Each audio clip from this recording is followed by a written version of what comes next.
Hello everyone and welcome to today's English lesson. It is Monday the 1st of March. We are in March already. Can you believe it? And first things first today, we need to do some of our spellings. So we are again keeping on the theme of silent letters this week. I've added a couple of extra spellings in there just so, you know, to give us a bit more variety. And I'm sure you could do some of your own research as well to show different words with silent letters because there's lots and lots of them. Okay, so new additions are temperature, environment, which is one of your 5-6 word list words, government, and stomach was one. So we've got all these other words that we had looked at previously as well.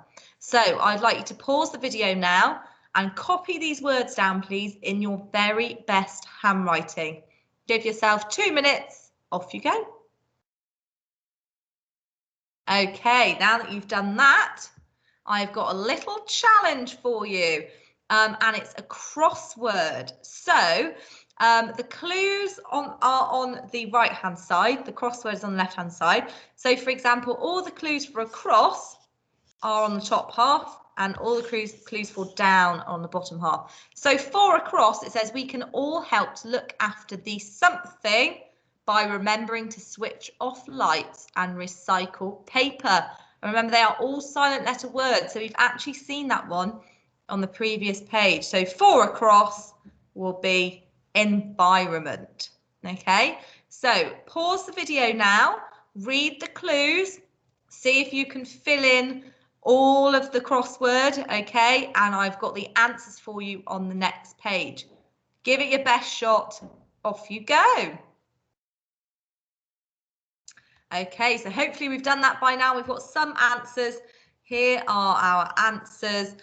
Environment, we were correct with that one. We've got dictionary, we've got guarantee, stomach with that silent letter in there, neighbour, temperature, 12th is a difficult one, government, cemetery, temperature, marvellous, vehicle. So lots of those silent letter words there. Very well done if you got all of those correct. Okay, so over the next few days, you are going to be taking on the role as the head of tourism at the big city. So your job is to promote the city and encourage people to visit it. So today we're going to be looking a bit at persuasive language, and then tomorrow you're going to be writing up into a promotional leaflet style to make people come and visit this city. Okay, but I want you to jot down now, what sort of things would encourage people to visit this city?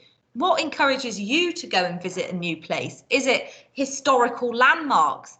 Is it that it's got a nice beach maybe? Is it that there might be some amazing architecture or some, I don't know, maybe castles, things like that? So have a little think. What sort of things would encourage people to visit this city? Okay, so hopefully you've got a few ideas jotted down. So let's have a look. Here are some of the locations from, I'm calling it the big city. We don't know what it's called. It could be anything. You could name it anything. Because obviously it's just a picture book, so we don't really know for sure. So down here, I've called this the Central Park and the shopping quarter, because I noticed quite a lot of shops around here. And bordering on the park, and then there was this little park here which I think goes off into a larger park on the side. So we've got the Central Park and the shopping quarter. We've got the golden fields here, so these really amazing fields and quite unusual plants and creatures that you find there. So that could be something that might draw people to the city, that they might want to come and see. Imagine all the animals they could see, all the different types of creatures they might see, and it's really nice and peaceful and tranquil in those golden fields. And then I saw an outdoor sports zone. These people here were playing, it's almost might be their equivalent of bowls or something, or miniature, it looks like it could be large chess, doesn't it? So outdoor sports zone. Are there any other locations you can remember from the book? We've also got the transportation centre, so it might be your bus shelter or your train station, but here they've got those floating boats, which is how people get around, or people get inside things, don't they, and then they disappear off to where they're supposed to be going. So I've just called it the transportation centre. And then we've got the port and the market, where our main character meets this dad and his son that he eventually goes and has dinner with. So the port might be quite a nice draw for people, something that people might want to see when you're promoting this city. But in order to persuade people to come and visit the city, we need to use two things. So we're going to be practicing these today. We are going to be looking at modal verbs, and we are going to be looking at rhetorical questions, okay? We're going to have a little look at them each in turn now. So modal verbs, they are telling, they give you that sense of something may or may not happen. It definitely will. It's all of that possibility, isn't it? So I've given you some examples of modal verbs here. We've got may, might, must, should, would, could, and will.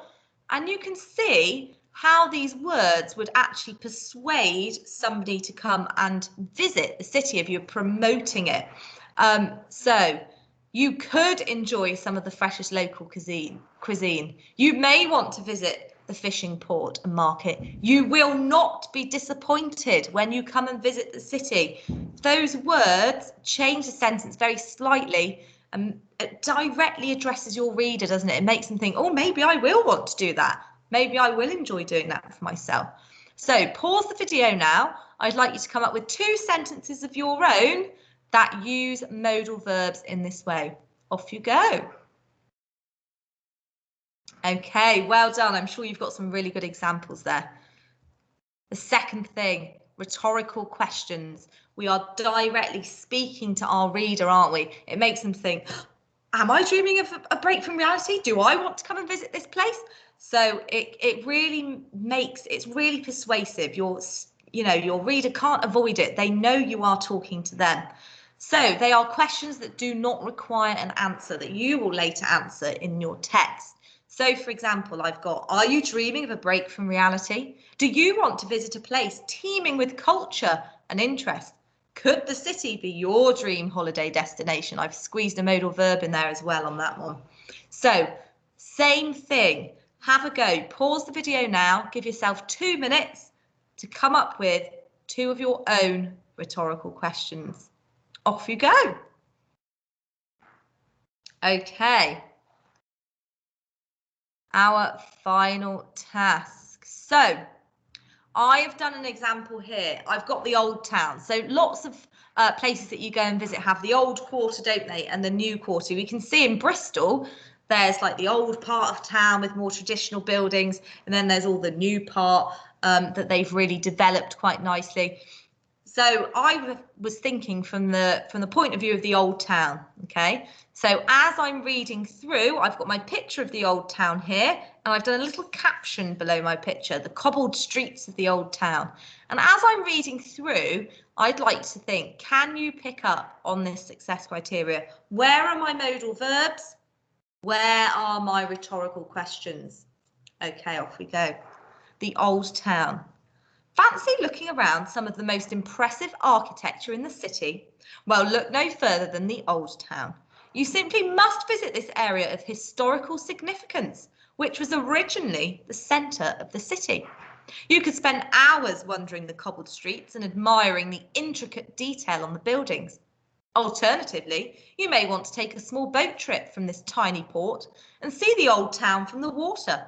It will not fail to impress. Obviously, I've made all this detail up, haven't I? And that's the good thing about not having any writing in this book. You can use your own imagination, as big as it is, and you can add in your own details. So hopefully you spotted our success criteria there. So the first thing we're looking for, let's do rhetorical question first. I've only got one. You don't need to have loads in every paragraph. You might just have most of them in your little introduction, okay? So you've just got one rhetorical question there that leads us nicely into the rest of the paragraph. But modal verbs, wow, we've got lots of modal verbs. You simply must visit. You could spend hours. You may want to take a small boat trip, and it will not fail to impress. So you are really persuading somebody to come and visit the old town, as this is a really good place to come and have a little look at. Okay. So your task now is to finish off my paragraph that I've started for you here on the transportation centre, okay? But I've titled it Getting Around, because that's something people need to know when they're visiting a new city, isn't it? So remember, I've put some modal verbs down on the side. Can you add in some rhetorical questions as well? I'm going to start you off, and then you need to pause the video and carry on. Let me just check this. Nope, that is definitely the last page. Good. So once you have arrived in the city, you will need a way to explore it. There are many quick and easy options for transportation. You could, So you need to finish off this paragraph. Now we've already got 2 modal verbs in here, so you will need to include some more. You could say you might want to try this mode of transport, or you must definitely try this mode of transport. Could you change the beginning and add in a rhetorical question there? That is your task for today, children. So pause the video now, and I'd like you to write a decent paragraph, please. That means at least 5 sentences, and it should probably take you around 10 to 15 minutes. So pause the video and finish off my paragraph using persuasive language. Please do not forget to send them in to us, because we love reading them. We'd love to see how you got on. And that's all from me. Good luck.